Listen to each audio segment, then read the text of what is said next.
Maestra Alma Liñán Rodríguez, muy buenas tardes. Mi nombre es Fiorella Denchik.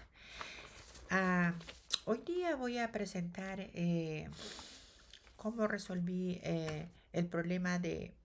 los problemas de este trabajo, explicando paso a paso, pero de una forma muy sencilla, de acuerdo al entendimiento que tuve con la lectura del capítulo en mención, ¿no? El cual indica que tenemos que hacer dos ejercicios, el 8 y el 9, y también el ejercicio número 10. Entonces, voy a bajar un poquito mi cámara para poder explicar a grosso modo cómo, de acuerdo a lo que yo entendí, y resolví los problemas. Muchas gracias. El problema, bueno, para poder entender un poquito el contexto, quise definir un poquito qué son los polígonos. Todo este trabajo ya está incluido en mi archivo Word, al cual voy a enviar, pero como usted deseaba que hagamos el video, entonces estoy haciendo un videíto a grosso modo. Entonces, para poder entender qué es un polígono, tuve que poner una definición, ¿no? Entonces, para saber, o sea, ¿qué es un polígono? De acuerdo a la definición, es porción de planos limitados por líneas rectas y según el número de lados o vértices que tienen. Estos se categorizan en triángulos, cuadrados, pentágonos, hexágonos, etcétera. O sea, eso ya lo vimos en el módulo anterior, ¿no? Entonces, en otras palabras, estas son figuras bidimensionales, ¿no? Entonces, dentro de los polígonos tenemos polígonos regulares, el cual estamos viendo esta clase, que son ángulos convexos, bueno, se están divididos en ángulos convexos que no superan los 180 grados, ¿no? De los cuales podemos tener el convexo equilátero, ¿no? Que todos sus lados son iguales, son congruentes. Convexo equilátero, ¿no? Ah, Equiángulo, perdón, que todos sus lados interiores son congruentes. El convexo regular, ¿no? Que todos sus lados y ángulos iguales. O sea, ese es un resumen en general. Entonces, ah, polígonos regulares, ángulos internos idénticos. Entonces, acá voy a resolver el problema, la pregunta número 8, ¿no? De son ángulos interiores, ángulos exteriores y ángulos centrales. Entonces voy a empezar como hice de acuerdo al entendimiento y también un poquito de investigación que hice acerca de los ángulos interiores. Son formados por dos lados de un polígono que comparten un vértice común y está contenido dentro del polígono. Ay, perdón. Ujú. Entonces la fórmula que usted dio es el n-12 por 180 grados y n, en donde n significa número de ángulos interiores idénticos y el 180, que es el grado, es el ángulo de un polígono convexo menor de 180. O sea, ya la fórmula está dada. Y de acuerdo a este entendimiento, yo llevé mi práctica a un polígono cuadrado, ¿no? La forma a una geométrica cuadrada. ¿Qué significa eso? Que tiene cuatro ángulos iguales interiores. En este caso estamos mirando los ángulos interiores, ¿no? Que vienen a ser estos angulitos que tienen cuatro, el cual n de la fórmula indica idénticos, que son idénticos. Entonces, para poder entender un poquito más esta línea, el segmento y este punto de donde va a ir a conectar con otro punto, son los vértices, ¿no? El punto de comienzo, el cual ya vimos en el capítulo, perdón, en el módulo 1. Entonces, acá yo resolví un ejemplo de acuerdo a la fórmula, ¿no? 4 menos 2, que es la fórmula, que tienen cuatro ángulos, menos 2, que ya está incluido en la fórmula, por 180 grados, que es el ángulo. Entonces, n, que también está en la fórmula, puse 4 porque tiene 4 ángulos interiores. Entonces, al resolver este problema, eh, sale a que 4 menos 2 es 2 por 180, 360 entre 4, 90, ¿no? Entonces quiere decir que el ángulo interior de cada uno de estos mide 90. Entonces, en resumen, ¿qué es un ángulo interior? Son los ángulos que están dentro de la figura, ¿no? Y son idénticos y tenemos que encontrar cuánto mide cada ángulo. Y en este caso encontré que mide 90. Problema número 2. No sé si podrá usted observar acá como hice. El ángulo exterior, ¿no? Se forma por un lado del polígono y la prolongación del lado contiguo. O sea, está dentro de la figura que también agarré un cuadrado, pero el ángulo que se extiende hacia afuera. Esos son los ángulos exteriores, ¿no? Que se extiende, perdón. Entonces, estos ángulos también son suplementarios con los interiores, ¿no? Entonces, la fórmula dada es 360 sobre n, ¿no? ¿Por qué es 360? Porque mide más de 180, porque están afuera, son ángulos planos, suplementarios también. Entonces, en este caso, yo me basé también de sus 4 ángulos que están afuera, ¿no? Acá usted podrá ver. Entonces, rellené la fórmula 360 grados, perdón, acá no lo puse. Dividido entre 4, que son sus 4 ángulos de afuera, que son, también esto viene a dar, de acuerdo a mis cálculos, vienen a dar 90 grados, también que miden sus ángulos exteriores. Entonces, en resumen, un ángulo exterior es el ángulo que está fuera de la figura, que es un ángulo suplementario, es la prolongación, ¿no? Entonces, eso tenemos que encontrar con la fórmula dada, ¿no? Cuánto mide también hacia afuera. Entonces, ese es mi segundo problema que resolví. Entonces, ahora vamos a ver el tercero, que es el ángulo central. Entonces, ¿qué es un ángulo central? Definiendo, se forma entre dos segmentos de recta, ¿no? Cuyo vértice en el centro del polígono. El vértice, el punto de partida, ¿no? Que se encuentra, perdón. Se forman desde un punto a un punto, pero el punto de encuentro es el centro. Donde n es número de lados, también tiene los números de lados interiores acá. Y 360 es la suma de los ángulos centrales de todos los lados del polígono. O sea, por eso está dada la fórmula. Acá lo representé, por ejemplo, disculpe, ángulo central con una X, no lo representé ahí. Entonces, ejemplo, entonces, cada ángulo tiene que dar 90. Entonces acá puse de acuerdo a lo que indica la regla, ¿no? A por B, A por B, este ángulo tiene que dar 90. B por C, este ángulo 90. C por D, este ángulo 90 y D por A, ángulo 90. Entonces, rellenando la fórmula, puedo ver que 360 entre 4 lados también sale 90. ¿No? Entonces cada ángulo central que está acá mide 90, ¿no? En resumen, en resumen es que los ángulos centrales son aquellos ángulos que se forman en el centro, ¿no? Dentro. Eso es de acuerdo a mi entendimiento. Entonces, para resolver la pregunta 9, en donde esto implica, dice, un rectángulo ha sido dividido en dos partes congruentes. ¿Qué forma puede dar las partes formadas? Entonces, de acuerdo a mi entendimiento, dibujé el rectángulo primero y bueno, y le puse una medida para poder diferenciar. Esto es más pequeño que ese es el largo, la longitud, y esto es el ancho, ¿no? Entonces pongo acá la medida.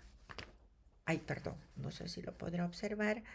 6 centímetros de largo, 3 centímetros. Entonces, ¿qué es lo que puedo hacer? Partiendo de un punto,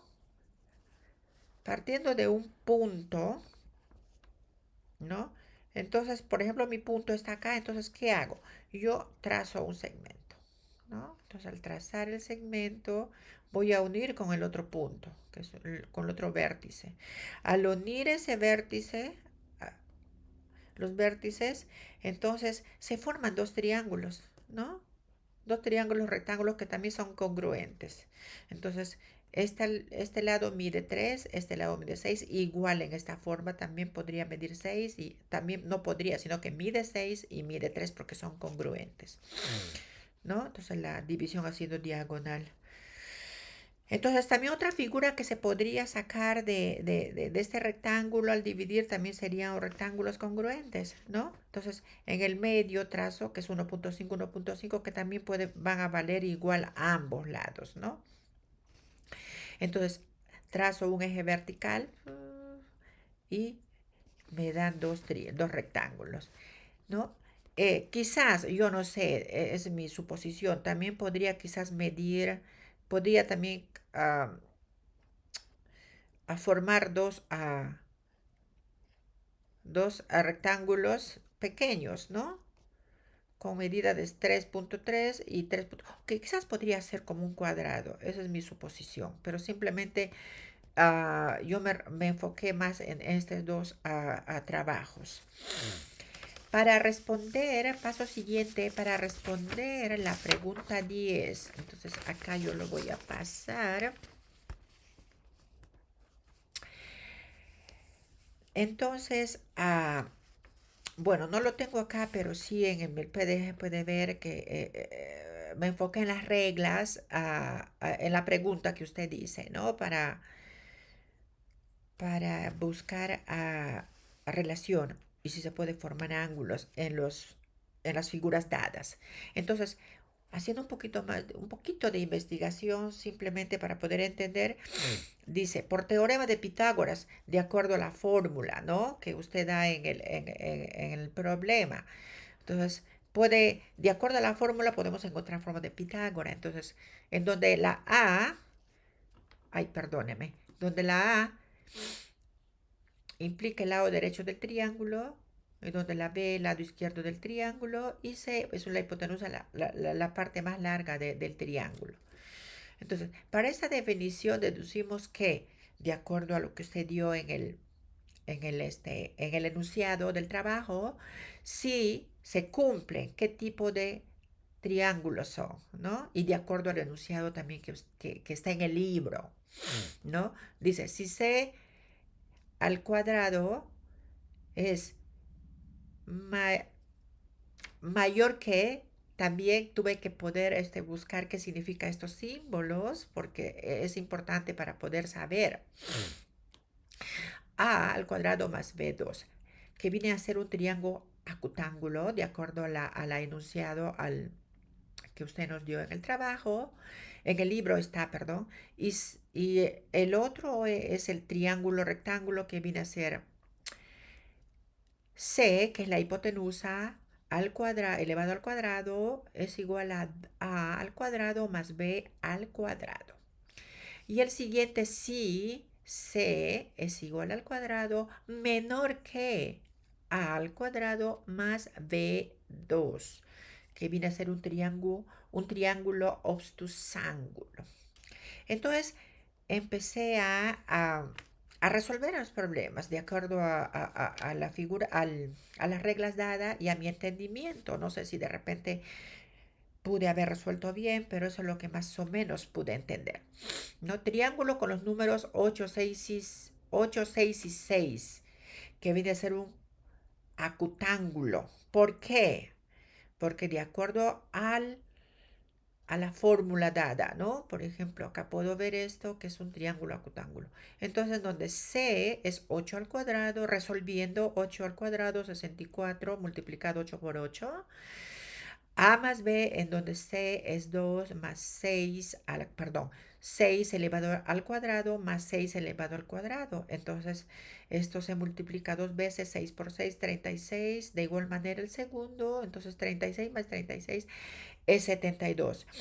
Entonces, rellenando la fórmula sería C 64 mayor que 72.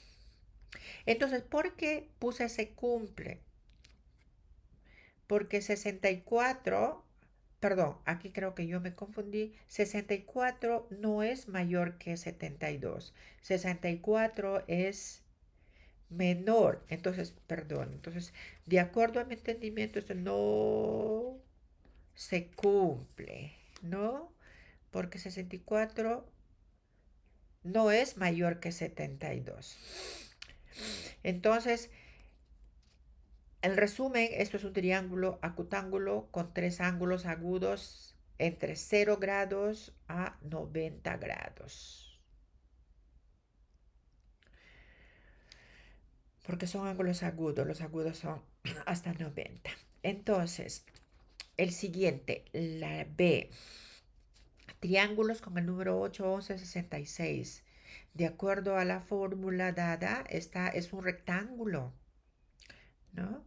Un rectángulo. Entonces, empleando el teorema de Pitágoras, entonces empezamos a rellenar el C, viene a ser el lado 11, que es el lado más largo. A y B están los dos ángulos que son paralelos, ¿no? Paralelos y la base. Entonces, llenando la fórmula se puede obtener que 11 elevado al cuadrado es 121, 8 elevado al cuadrado multiplicado 2 veces 8, 64, de igual manera 6 elevado al cuadrado es 6 por 6. Sumando los dos sale 100. Entonces, 121 es igual que 100, yo creo que no. Entonces, de acuerdo a mi entendimiento, no se cumple, pero está ahí el ángulo formado, ¿no? Se puede formar. Entonces esto viene a ser un ángulo, ay, perdón, esto es un ángulo rectángulo con un ángulo recto de 90. Eso sí, por la forma de la figura dada. El C, un triángulo con los números 5, 4 y 9. De acuerdo a la fórmula, viene a ser un obtusángulo, perdón, la pronunciación, obtusángulo. Entonces, de igual forma como hicimos anteriormente, se rellena la fórmula en donde C, que es el lado más larguito, viene a ser 9 2, perdón, 9 elevado a la 2, al cuadrado, perdón, de forma correcta. A más B viene a ser 5 más 4, ambos se elevan al cuadrado y se multiplican entre ellos, ¿no? 5 por 5, 25 y 4 por 4, 16. Sumándolo sale 41. Entonces, en resumen, 8 es mayor, mayor, 8 mayor que 41 sí se cumple. Perdón, acá me confundí en el A. Acá sí se cumple, perdón, porque 64 sí es menor que 72. Disculpe, maestra. Entonces, este es un triángulo obtusángulo con un ángulo obtuso mayor de 90, ¿no? Se llama obtuso porque es mayor de 90, entonces se cumple. El que no se cumple, de acuerdo a mi entendimiento, es la figura D con triángulos de 8 y 7, ¿no? Quizás hay otra forma de hacerlo, pero en esta ocasión este trabajo no se cumple de acuerdo a mi entendimiento, porque no está dado en la fórmula y también en las figuras geométricas dadas de acuerdo a la regla para este trabajo. Pasando al siguiente, perdón, disculpe maestra, tanto movimiento. Entonces, estamos acá con el número 5. La letra E, perdón, del último trabajo. Triángulos con números 6, 7 y 9, que de acuerdo a la definición de la fórmula es un obtusángulo, ¿no? Entonces, de la misma forma, rellenamos la fórmula en donde el número 9 es la hipotenusa, porque es el lado más largo, de acuerdo de acuerdo a la propiedad. Entonces, 9 elevado a la 2, a más b, que vienen a ser 6 más 7, ambos elevado al cuadrado. Entonces, haciendo la operación sale que 99 por 9 por 9 es 81, 6 por 6 36, 7 por 7 49. Entonces, sumando le sale 85. Entonces, de acuerdo a la fórmula, 81 es mayor que 85. No, no lo es. O sea, no se cumple en cuanto a esto, pero esto es un triángulo obtusángulo con un ángulo obtuso mayor de 90, debido a que en la figura está, está el 93 en el ángulo. Entonces quiere decir que es mayor que 90, por lo tanto es un ángulo obtuso. Gracias, maestra. Usted lo puede ver ahí en mi trabajo que voy a enviar. Una copia de lo que le estoy explicando, pero de acuerdo a lo que usted pide, queríamos usted quería que hagamos un video, y esto es el entendimiento que yo tuve de acuerdo a este trabajo del módulo 2. Muchísimas gracias por su atención, y espero aprender más sobre este tema. Gracias.